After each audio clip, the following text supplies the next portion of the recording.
SubhaKarthik. இன்னைக்கு நாம என்ன பார்க்க போறோம்னா தேங்காய் சாதம் சேனக்கிழங்கு வறுவல். வாங்க பார்க்கலாம். ஒரு கடாய் அடுப்புல வச்சிட்டு 1 ஸ்பூன் அளவுக்கு நெய் விட்டுக்கோங்க. நெய் மெல்ட் ஆனதும் கொஞ்சம் கடுகு சேர்த்துக்கலாம்.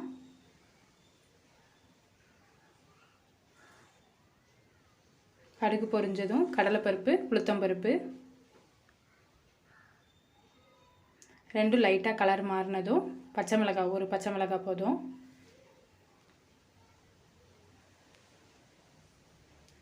ஒரு பெரிய வெங்காயத்தை சின்ன சின்னதாக கட் பண்ணி போட்டுக்கோங்க. இப்போ கருவேப்பிலை, மல்லி இலை போட்டுக்கலாம். போட்டு நல்லா வதக்கிக்கோங்க.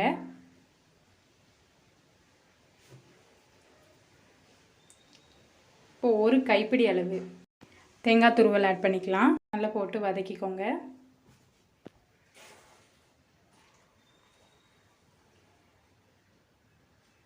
நல்லா வதங்கிருச்சு. இப்போ தேவையான அளவு உப்பு போட்டுக்கலாம். உப்பு போட்டு நல்லா வதக்கிக்கோங்க.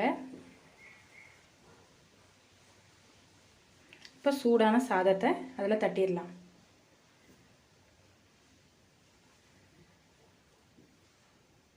தட்டி நல்லா கிளறி விட்டுக்கோங்க.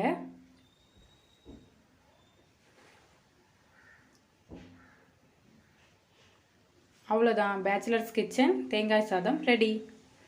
இப்போ சேனக்கிழங்கு வறுவல் பார்க்கலாம். ஒரு தோசைக்கல் அடுப்பில் வச்சுக்கோங்க. எண்ணெய் ஊற்றிக்கலாம்.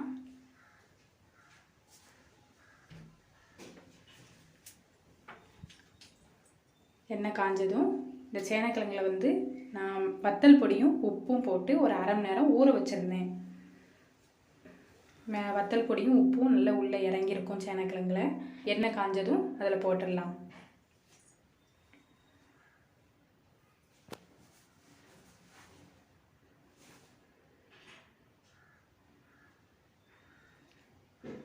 நல்லா எண்ணெயில் பொரியட்டும்.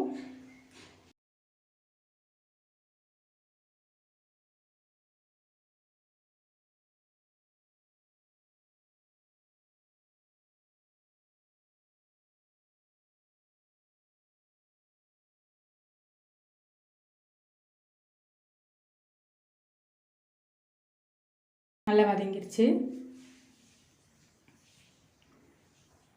அவ்வளோதான், ரெடி ஆயிடுச்சு சேனக்கிழங்கு வறுவல்.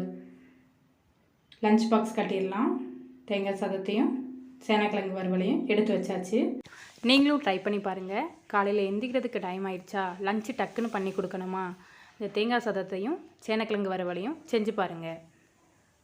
இந்த வீடியோ பிடிச்சிருந்துச்சா லைக் பண்ணுங்கள், ஷேர் பண்ணுங்கள், கமெண்ட் பண்ணுங்கள். தேங்க்யூ ஃபார் வாட்சிங்.